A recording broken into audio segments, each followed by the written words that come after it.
colleagues they think are prescribing antibiotics unnecessarily. What do you think of these new guidelines, Doctor?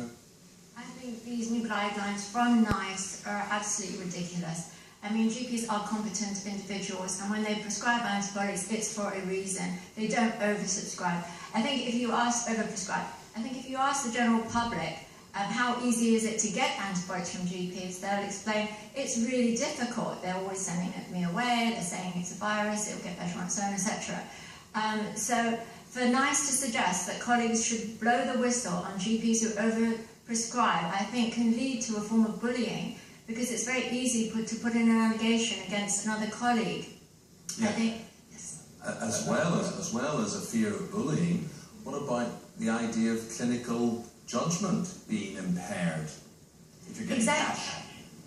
Exactly, and paying an incentive to doctors not to prescribe antibiotics, I think, is unethical.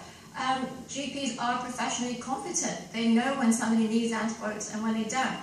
They're put in a very difficult position, because in 10 minutes they have to decide whether an infection is viral or bacterial, and they don't have the luxury of ordering a blood test which can determine that, i.e. a full blood count and looking at differentials, whether the lymphocytes are high, that's viral, or whether the neutrophils are high, that's bacterial, and that's conclusive.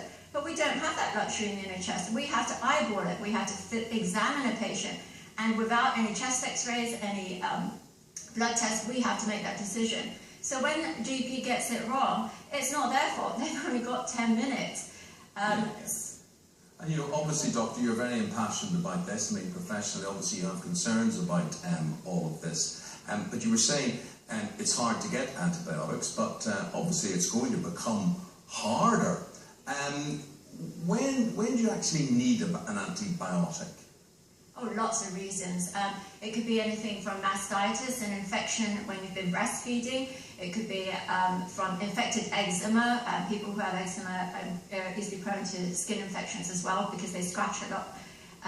It could be from a pneumonia, and children go off very easily. They can start off with a fever and cough, but it can gravitate to pneumonia and they need hospitalization. It could be simple tonsillitis that suddenly becomes quinsy and you can't speak and you drool, etc., and you need antibiotics. Yeah. So all these things, it's very, and even a food poisoning, for instance, refried rice.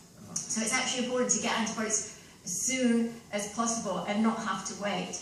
So there are plenty of reasons why people need antibiotics. I'm fascinated talking to you about this, because we're all being given antibiotic guilt. That's what we're being prescribed at the moment. And the biggest complaint I'm getting this morning on Twitter is people saying that paracetamol now seems to be the NHS drug of choice. No matter what they come in with, whether it's broken bones, sore throats, appendicitis, whatever, people are getting in touch today and they're saying they're being prescribed paracetamol and they feel they are being fobbed off.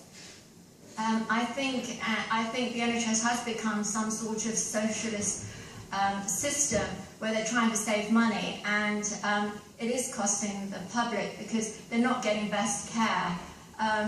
GPs are strapped for resources, strapped for time. They're being hammered not to refer to the hospital, not to refer to A&E. A&Es are overswamped. It's difficult. But Doctor, there's this other fear, and this is resistance to superbugs. And the other theory being put out there, of course, is that by using too much antibiotic, we become resistant to absolutely, or the disease becomes resistant to absolutely anything. What do you make of that?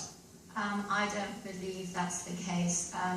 I feel that NICE is an arm of government, a form of a quangle organisation. I mean, some of the things they come up with, I really do have to question it, and I think a lot of GPs will agree. They do question it. I mean, there was an earlier one that suggested giving statins to everybody,